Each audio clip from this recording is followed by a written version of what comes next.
Okay, so I just wanted to explain this graph that I've got here. So obviously this is only true when when you practice a decent amount of time. So for example, you are practicing 1 hour a month, then this is not, even if you do this, it's not going to work. If that makes sense.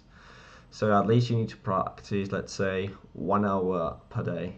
Yeah, if yeah, I think that's right. 1 hour a day. Okay, so I think this is super important because when I was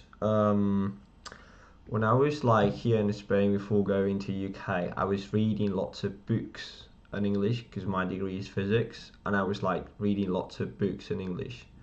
However, I was not like making massive improvements in terms of my speaking, how I was speaking, how I was like understanding people when they were talking. Um, and yes, so I think like even if I was reading and even writing a lot, I'd say, well, a decent amount, I'd say, I was not making a significant improvement to my English, to my speaking in particular. Yeah, but I think it's kind of normal. At the end of the day, like you want to be better at speaking, you need to speak. It's like, for example, that kind of makes sense, doesn't it? Because, for example, you want to be really good at football. Okay, you run a lot, that's going to help, but you really want to be good at playing football, you are going to really need to play football. Of course, like running is going to help, do like muscle exercises is going to help, but you really want to be good at football, the most important thing is to play football. And here's the saying, you want to be good at speaking, you need to speak. Okay, reading and writing may help to some extent, but are not the keys in order to speak really good. Yeah, also I want to say that you want to speak really good is super important listening, like super important. Probably listening is more important than actually speaking.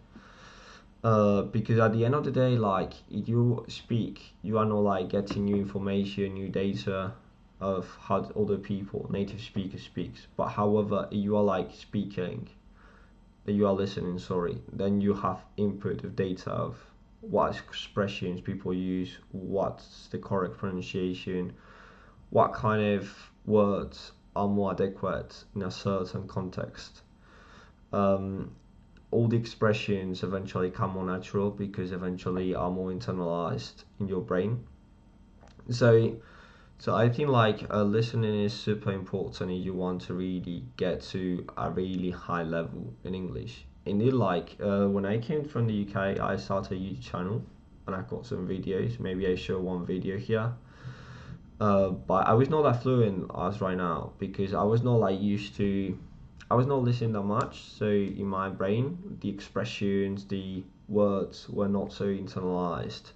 So even if I was like in the UK talking a lot, because I was not listening that much, I was not so fluent. And however, because 1 year later, I was listening during 1 year out of hours every day, then I became way more fluent in English. So yeah, listening is going to be super important. You actually want to be like super fluent. Yeah. So listening and speaking are the most important things you want to be fluent. And reading and writing is okay, and probably is going to help to some extent, but it's not going to be the key in order to improve massively. Okay, so what we see here is a graph on depending on your level, the degree of struggle that you have. So we see here that when your level is really low, like it's really low, zero level, then you don't struggle at all because it's like, for example, I'm not learning French, so I'm not struggling at all because I'm not trying to learn, so that's why I'm not struggling. However, in the beginning stage, as soon as you start to trying to improve, trying to learn something, the struggle increases massively, dramatically, and that's what I'm trying to represent in this graph. The struggle is massively increasing as we are increasing our level in the beginner stage, and the hardest stage is the intermediate stage because it's a stage in which we listen to native speakers. There's still lots of stuff to learn, but our level is still low compared to native level is quite low. So the struggle is maximum at this point. All this stage is intermediate level, and all this is struggling a lot, you know. Yeah, so right now you are in intermediate stage, you are in the worst stage because you still struggle to express yourself, you still struggle to understand native speakers, and that's what I'm trying to represent in this, to depict in this graph, that you are like struggling here. However, as soon as you get to a more advanced level and you are keep increasing your level, then the struggle diminishes significantly. Yeah, because you're able to express yourself better, you understand more vocabulary, you start to understand native speakers more.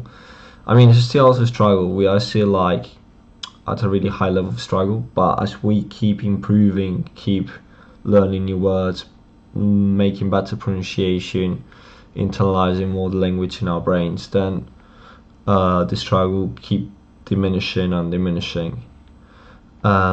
Yeah, I want to point out that like this is kind of, let's say this region is like kind of the beginner region, let's say, all this region is like the intermediate region, and this region is like kind of the advanced region, and this one is like close to native region.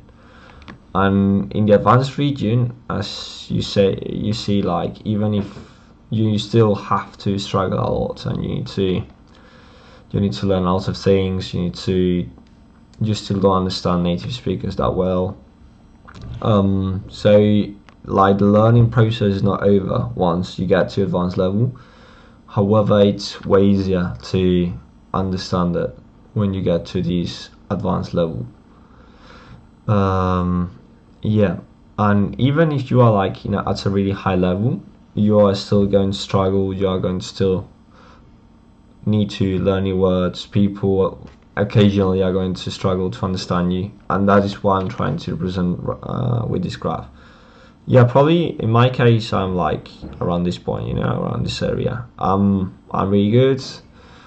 I don't struggle when I listen to things, but when it comes to maybe like talking, like if I'm like 2 hours talking, sometimes I couldn't understand something specific or something. So yeah, this is the journey that you have to do, and right now you are in the point in which you are struggling the most. Yeah, another thing I wanted to point out about here is that you see the graph, like most of the struggle is in the first half, like 81% of the effort that you have to do is going to be in the first half of the journey. Like, so like to get to the middle of the journey is going to be 81% of the struggle, and once you get to the middle, like to the level in between like 0 and native level, which I'd say is kind of, I don't know, it's really subjective, you know, but I guess kind of advanced level, you know. And once you get to this point, which is kind of advanced level, I'd say like middle of like intermediate advanced level, you know. Not too advanced, not too beginner advanced, so intermediate advanced level. Like the rest is going to be way easier. Maybe you are going to need to practice more, but you are not going to make so effort while you are listening, while you are not so much mental effort. It's going to be way easier. Yeah, hope that you find useful this explanation, because I've got these posts in my Instagram account, but I don't have an explanation of it, so it's only for people who are members of the course. Yeah, hope that you enjoy, guys, and see you. Bye.